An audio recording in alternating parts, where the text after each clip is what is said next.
والله لو اموت ما طلعت، والله لو بيدفعوا لي كل كنوز امريكا بحالها ما بطلع من دورة ولا بطلع من بلدنا.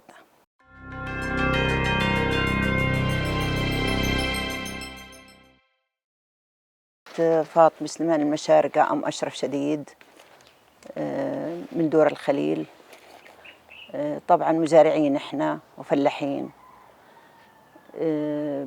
مع ظل الظروف اللي احنا بتحيط فينا من الوضع والحصار اليهود وقلت الشغل والرواتب وقلت العمال وإيش، الواحد بحاول انه يستفيد من كل إشي حواليه، هاللي بزيد عنده بخزنه لفترة أطول، عيال وأولاد وهذا بحب يخزن، وضارين نخزن أصلا زمان أمنا وأبونا وإحنا ضارين نخزن البندورة زي العنب، الحاجات اللي زي هيك، الألبان، أي إشي بتخزن نقدر نخزنه.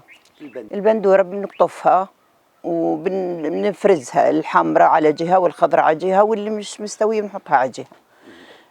إذا بدنا نطبخ طبيخ أو نسوي، بنجيب الحمراء بنغسلها وبنقمعها وبنقطعها، بعدين بنسلقها، بعد ما بنسلقها بنفرمها على المولينكس وبنعمها. في إشي منه بنخليه خشن شوي على أساس صواني، بنحطه قلاية بندورة، واحد على السريع بده يقرض راس بصل مستعجل بيقرض راس بصل وبديرها على طول.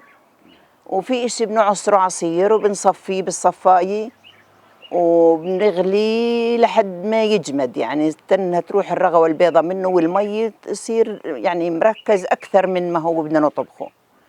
بعدين بنديره في الصدور وبنملحه وبنحطه في الشمس 3-4 أيام وبتنشف. هذا بنحطه في مرتبانات، بعد ما بنخلصه بنحطه في مرتبانات وبنحط عليه زيت زيتون على الوجه وبنسكره، بقعد عندك سنة كاملة ولا أكثر وأنت بتعتازش. بدال الصلصة إبراهيم، صلصة العلب، صلصة بنستعمله بدال هيك، وفيش فيه بدون مواد حافظة ولا إيش، بنحط للملح وزيت الزيتون على الوجه المرتبان، يعني خوف يصير.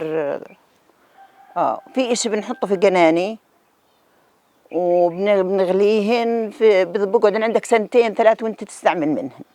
وفي إشي بنخليه خشن شوي وإشي ناعم، وإشي بنشقح الحبة شقح وبنشفها، بنرش عليها ملح وبنشفها تنها تنشف وبنلمها وبنعبيها.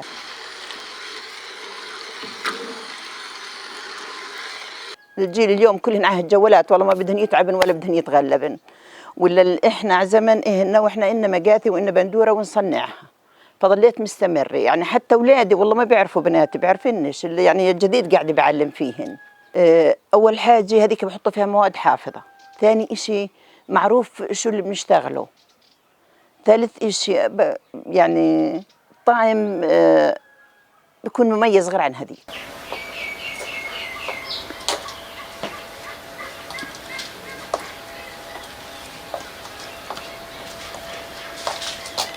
بلدي دمي روحي، ترابها بناكله، ترابها بناكله بنعيش فيها.